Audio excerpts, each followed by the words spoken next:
Oke guys, kali ini gue mau bahas Smart TV yang harga dan speknya cakep banget. Namanya SPC Smart TV. Let's go.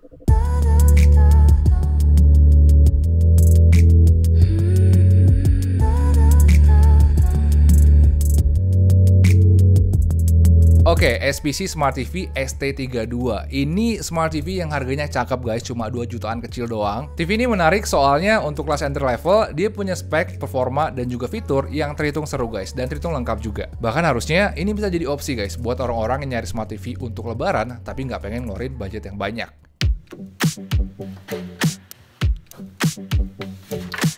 Oke, gue udah pakai TV ini selama 1 mingguan guys, dan yang gue pakai ini yang versi paling kecilnya, yaitu ST32 atau versi 32 inch. Sebenarnya SPC Smart TV ini punya 2 ukuran lain guys, yaitu 43 inch dan 50 inch. Tapi ukuran 32 inch ini bagi gue lebih cocok, karena living room gue itu nggak terlalu lebar ya guys ya. Jadi 32 inch ini memang ukurannya terasa pas lah dengan lebar sudut pandang mata gue pas nonton di ruangan yang kecil. Kalau untuk desain ternyata ini tampilannya minimalis aja guys. Bezel TV-nya itu nggak terlalu tebal, kaki-kakinya kelihatan slim, dan logo SPC-nya juga kelihatan simple.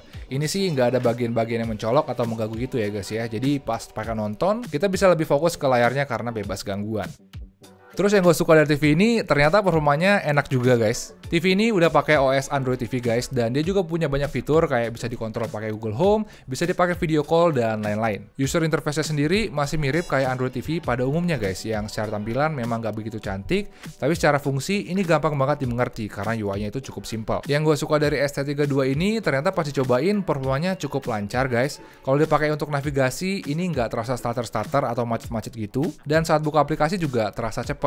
Contohnya kalau kita lagi buka YouTube dan mau balik lagi ke home, prosesnya itu nggak makan waktu lama. Bahkan multitasking bolak-balik YouTube dan Netflix pakai shortcut di remote-nya juga terasa cepat ya guys ya. Oh ya, selain punya shortcut Netflix dan YouTube, remote-nya ini juga udah support voice command Google Assistant ya guys ya, yang pas dicobain ternyata cukup responsif juga. Bagi gue ini lumayan banget, soalnya dia bisa jadi shortcut ke konten-konten yang mau kita play tanpa perlu mondar-mandir di berandanya atau di home-nya. Oh ya, karena OS-nya ini Android TV, ST32 ini juga bekerja dengan baik dengan 3 aplikasi penting Google untuk Smart TV, yaitu Google Home, ada Google Duo, dan juga Google Chromecast. Contohnya kalau kita pairing TV ini pakai Google Home, kita bisa jadiin HP kita sebagai remote control untuk mengkontrol TV-nya. Tapi yang seru dari Google Home ini, kita bisa pakai untuk screen mirroring layar HP kita ke TV-nya langsung. Jadi kalau kita mau nunjukin foto atau video dari HP, kita bisa langsung sharing aja gambarnya ke TV, biar bisa langsung dilihat rame-rame bareng teman-teman atau keluarga yang lain. Dan ini juga bisa dipakai untuk nampilin presentasi PPT pakai Google Slide. Bagi gue ini berguna guys, apalagi slide-nya bisa kita kontrol dari HP-nya, dan kita juga bisa baca catatan dari slide-nya dari layar HP untuk presentasi. Jadi lumayan banget. Terus kalau kalian punya webcam Logitech,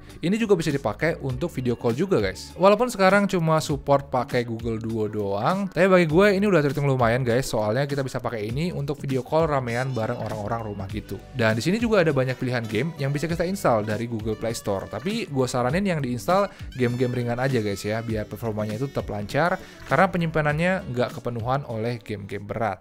Oke, sekarang kita bahas kualitas layarnya ya guys ya, dan bagi gue ini salah satu hal yang menarik dari TV ini. Kalau dari spek untuk layar, TV ini udah pakai di LED VA panel yang ukurannya 32 inch dengan resolusi HD. Selama pakai TV ini bisa gue bilang untuk masalah ketajaman ini udah terhitung oke. Pas nonton biasanya jarak gue ke TV itu ada di kisaran 1-2 meteran guys, dan dari jarak segitu resolusi HD di ukuran 32 inch ini ternyata masih terlihat tajam.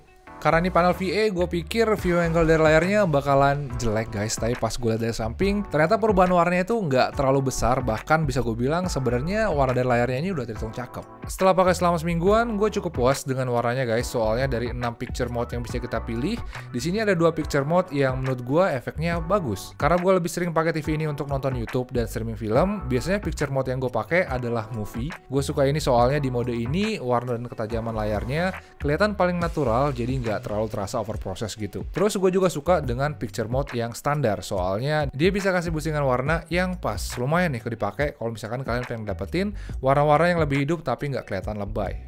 Terus spesifikasi dari speakernya juga udah terhitung lumayan guys. Dia tuh pakai Dolby Surround speaker dan ini suaranya kenceng banget. Pas pertama keluar dari boxnya, suara TV-nya memang kedengaran agak flat guys, tapi itu karena di settingannya ini memang surround sound-nya itu belum diaktifin. Dan cara aktifin efek surround sound-nya ternyata gampang banget, kita tinggal ke menu, pilih sound, dan aktifin mode surround sound-nya. Terus kalau pengen lebih bagus lagi, kalian tinggal ganti aja tuh sound style-nya sesuai dengan konten yang lagi kita tonton. Dan gua rasa dengan semua itu, suaranya jadi lebih berdimensi dan jauh lebih bagus kalau dibandingkan dengan pas pertama kali keluar dari box.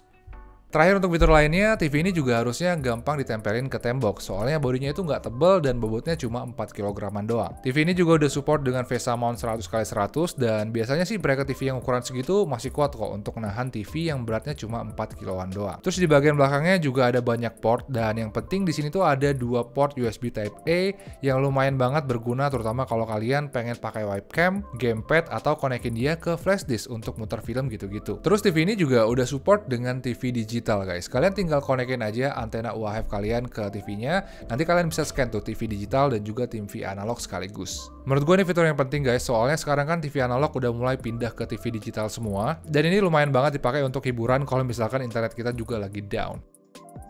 Terakhir untuk harganya, STC Smart TV ini punya 3 varian guys, yang harganya itu mulai dari 2,3 jutaan. Dan ini juga udah termasuk 10 tahun masa garansi dari SPC, yang panjang juga ternyata ini garansinya.